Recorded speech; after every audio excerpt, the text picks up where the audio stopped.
लीजिए सुनिए मुंशी प्रेमचंद के लिखे उपन्यास वरदान का भाग 16 स्नेह पर कर्तव्य की विजय मेरी यानी समीर गोस्वामी की आवाज में। रोगी जब तक बीमार रहता है उसे सुध नहीं रहती कि कौन मेरी औषधि करता है, कौन मुझे देखने के लिए आता है। वो अपने ही कष्ट में इतना ग्रस्त रहता है कि किसी दूसरे की बात का ध्यान ही उसके हृदय में उत्पन्न नहीं होता।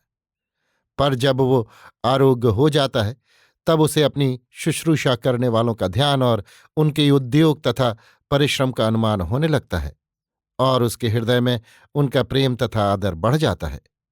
ठीक यही दशा वृजरानी की थी।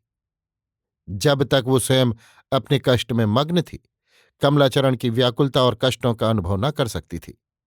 निसंदेह वो उसकी खातिरदारी में कोई अंश न शेष रखती थी, परंतु ये व्यवहार पालन के विचार से होती थी, ना कि सच्चे प्रेम से। परंतु जब उसके हृदय से वो व्यथा मिट गई तो उसे कमला का परिश्रम और उद्योग स्मरण हुआ और ये चिंता हुई कि इस अपार उपकार का प्रत्युत्तर क्या दूं। मेरा धर्म था सेवा सत्कार से उन्हें सुख देती, पर सुख देना कैसा, उल्टे उनके प्राण ही की गाहक हुई हूं। वे तो ऐसे सच्चे दिल से मेरा प्रेम करें और मैं अपना कर्तव्य ही न पालन कर सकूं। ईश्वर को क्या मुंह दिखाऊंगी। सच्चे प्रेम का कमल बहुधा कृपा के भाव से खिल जाया करता है। जहां रूप यौवन संपत्ति और प्रभुता तथा स्वाभाविक सौजन्य प्रेम के बीज बोने में अकृत कार्य रहते हैं, वहां प्रायः उपकार का जादू चल जाता है। कोई हृदय ऐसा वज्र और कठोर नहीं हो सकता जो सत्य सेवा से द्रवीभूत न हो जाए। कमला और वृजरानी में दिनों दिन प्रीत बढ़ने लगी। एक प्रेम का दास था, दूसरी कर्तव्य की दासी। संभव न था कि वृजरानी के मुख से कोई बात निकले और कमलाचरण उसको पूरा न करे। अब उसकी तत्परता और योग्यता उन्हीं प्रयत्नों में व्यय होती थी। पढ़ना केवल माता पिता को धोखा देना था। वो सदा रुख देखा करता और इस आशा पर कि ये काम उसकी प्रसन्नता का कारण होगा, सब कुछ करने पर कटिबद्ध रहता। एक दिन उसने माधवी को फुलवारी से फूल चुनते देखा। ये छोटा सा उद्यान घर के पीछे था, पर कुटुंब के किसी व्यक्ति को उससे प्रेम न था, अतएव 12 मास उस पर उदासी छाई रहती थी। विरजरानी को फूलों से हार्दिक प्रेम था। फुलवारी की ये दुर्गति देखी तो माधवी से कहा कि कभी कभी इसमें पानी दे दिया कर।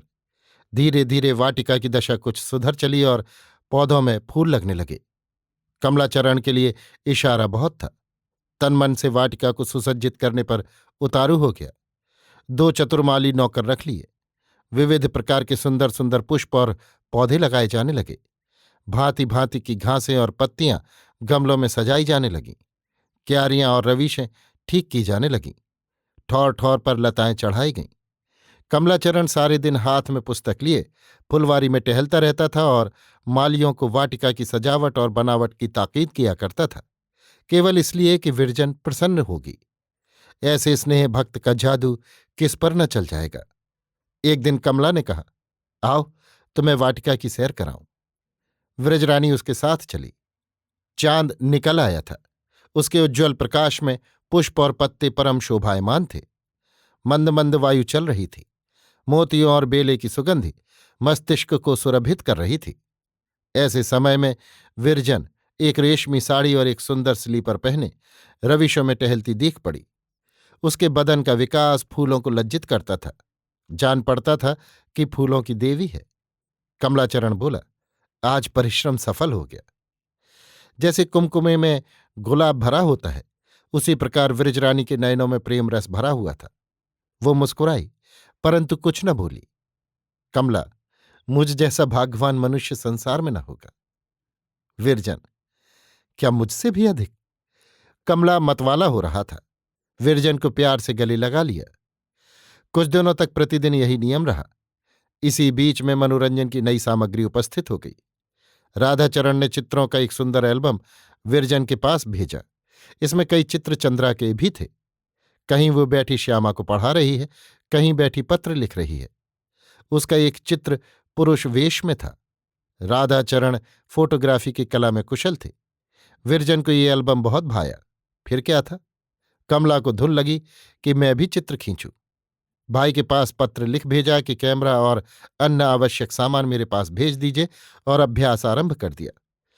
घर से चलते कि स्कूल जा रहा हूं, पर बीच ही में एक पारसी फोटोग्राफर की दुकान पर आ बैठते।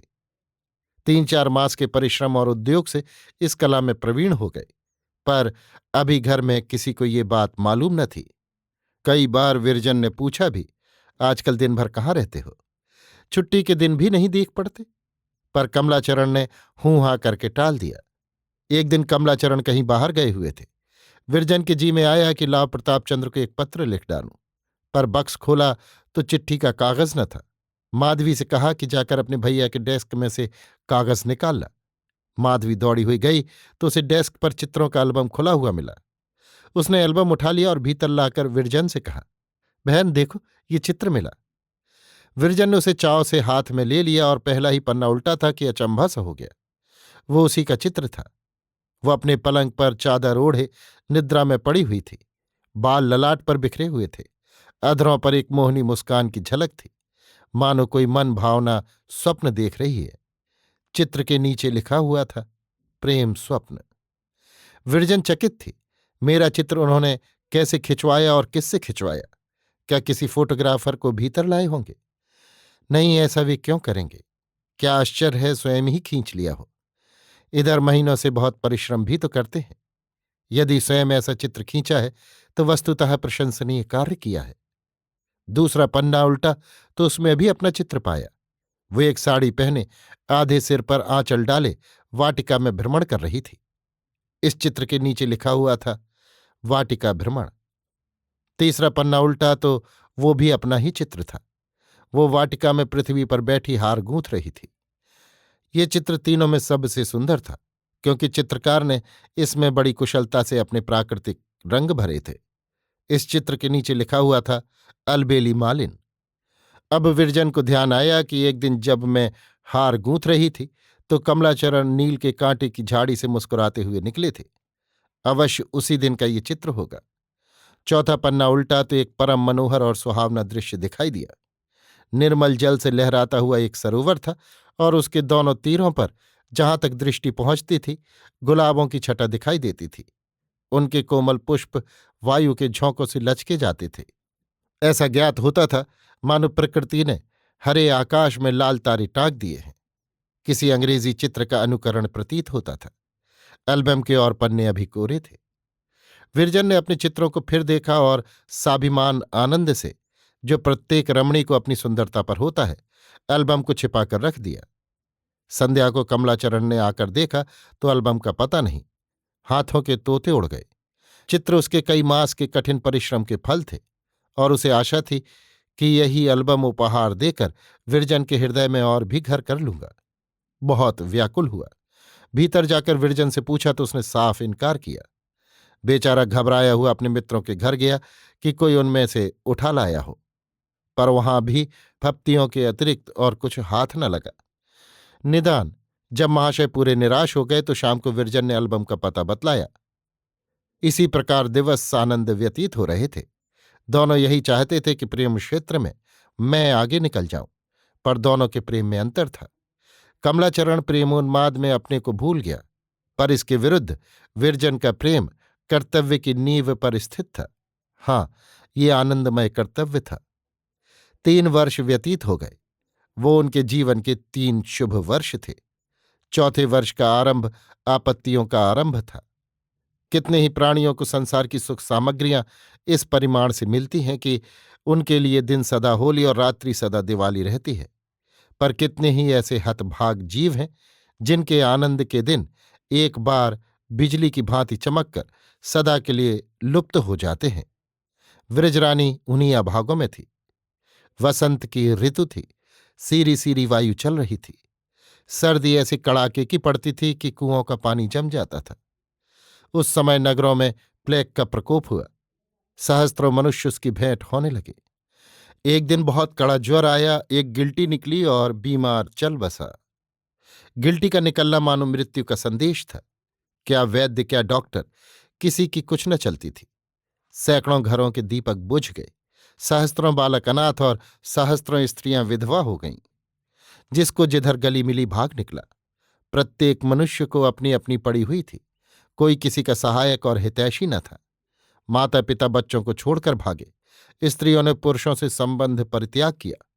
गलियों में, सड़कों पर, घरों में जिधर देखिए मृतकों के ढेर लगे हुए थे। दुकानें बंद हो गईं, द्वारों पर ताले बंद हो गए। चतुर्दिक धूल उड़ती थी। कठिनता से कोई जीवधारी चलता फिरता दिखाई देता था, और यदि कोई कार्यवश घर से निकल पड़ता तो ऐसी शीघ्रता से पांव उठाता मानो मृत्यु का दूत उसका पीछा करता आ रहा है। सारी बस्ती उजड़ गई। यदि आबाद थे तो कब्रिस्तान या शमशान। चोरों और डाकुओं की बनाई। दिन दोपहर ताले टूटते थे और सूर्य के प्रकाश में सेंधें पड़ती थीं। उस दारुण दुख का वर्णन नहीं हो सकता। बाबू श्यामाचरण परम दृढ़चित्त मनुष्य थे। गृह के चारों ओर मोहल्ले के मोहल्ले शून्य हो गए थे, पर वे अभी तक अपने घर में निर्भय जमे हुए थे। लेकिन जब उनका साहस मर गया तो सारे घर में खलबली मच गई। गांव में जाने की तैयारियां होने लगीं। मुंशी जी ने उस जिले के कुछ गांव मोल ले लिए थे और मझगांव नामी ग्राम में एक अच्छा सा घर भी बनवा रखा था। उनकी इच्छा थी कि पेंशन पाने पर यहीं रहूंगा, काशी छोड़कर आगरे में कौन मरने जाए। विरजन ने ये सुना तो बहुत प्रसन्न हुई। ग्राम्य जीवन के मनोहर दृश्य उसके नेत्रों में फिर रहे थे। हरे भरे वृक्ष और लहलहाते खेत, हरिणों की क्रीड़ा और पक्षियों का कलरव, ये छटा देखने के लिए उसका चित्त लालायित हो रहा था। कमलाचरण भी शिकार खेलने के लिए अस्त्र शस्त्र ठीक करने लगे। पर अचानक मुंशी जी ने उन्हें बुलाकर कहा कि तुम प्रयाग जाने के लिए तैयार हो जाओ। प्रतापचंद्र वहां तुम्हारी सहायता करेगा। गांव में व्यर्थ समय बिताने से क्या लाभ। इतना सुनना था कि कमलाचरण की नानी मर गई। प्रयाग जाने से इनकार कर दिया। बहुत देर तक मुंशी जी उसे समझाते रहे, पर वो जाने के लिए राजी न हुआ। निदान उनके इस अंतिम शब्दों ने ये निपटारा कर दिया, तुम्हारे भाग्य में विद्या लिखी ही नहीं है। मेरी मूर्खता है कि उससे लड़ता हूं। व्रजरानी ने जब ये बात सुनी तो उसे बहुत दुख हुआ। व्रजरानी यद्यपि समझती थी कि कमला का ध्यान पढ़ने में नहीं लगता, पर जब तब ये अरुचि उसे बुरी न लगती थी, बल्कि कभी कभी उसका जी चाहता कि आज कमला स्कूल न जाती तो अच्छा था। उनकी प्रेममय वाणी उसके कानों को बहुत प्यारी मालूम होती थी। पर जब उसे ये ज्ञात हुआ कि कमला ने प्रयाग जाना अस्वीकार किया और लालाजी बहुत समझा रहे हैं, तो उसे और भी दुख हुआ, क्योंकि उसे कुछ दिन अकेले रहना सह था, पर कमला पिता का आज्ञोल्लंघन करे ये सह न था। माधवी को भेजा कि अपने भैया को बुला ला, पर कमला ने जगह से हिलने की शपथ खा ली थी। सोचता कि भीतर जाऊंगा तो वो अवश्य प्रयाग जाने के लिए कहेगी। वो क्या जाने कि यहाँ हृदय पर क्या बीत रही है। बातें तो ऐसी मीठी मीठी करती है, पर जब कभी प्रेम परीक्षा का समय आ जाता है तो कर्तव्य और नीति के ओट में मुख छिपाने लगती है। सत्य है कि स्त्रियों में प्रेम की गंध ही नहीं होती। जब बहुत देर हो गई और कमला कमरे से न निकला, तब व्रजरानी स्वयं आई और बोली, क्या आज घर में आने की शपथ खा ली है? राह देखते देखते आंखें पथरा गईं। कमला, भीतर जाते भय लगता है। विरजन, अच्छा चलो, मैं संग संग चलती हूं। अब तो नहीं डरोगे? कमला, मुझे प्रयाग जाने की आज्ञा मिली है। विरजन, मैं भी तुम्हारे संग चलूंगी। ये कहकर विरजन ने कमलाचरण की ओर आंखें उठाईं। उनमें अंगूर के दाने लगे हुए थे। कमला हार गया। इन मोहनी आंखों में आंसू देखकर किसका हृदय था कि अपने हठ पर दृढ़ रहता। कमला ने उसे कंठ से लगा लिया और कहा, मैं जानता था कि तुम जीत जाओगी, इसीलिए भीतर न जाता था। रात भर प्रेम वियोग की बातें होती रहीं। बार बार आंखें परस्पर मिलती, मानो वे फिर कभी न मिलेंगे। शोक, किसे मालूम था कि ये अंतिम भेंट है। विरजन को फिर कमला से मिलना नसीब न हुआ। अभी आप सुन रहे थे मुंशी प्रेमचंद के लिखे उपन्यास वरदान का भाग 16, स्नेह पर कर्तव्य की विजय, मेरी यानी समीर गोस्वामी की आवाज में।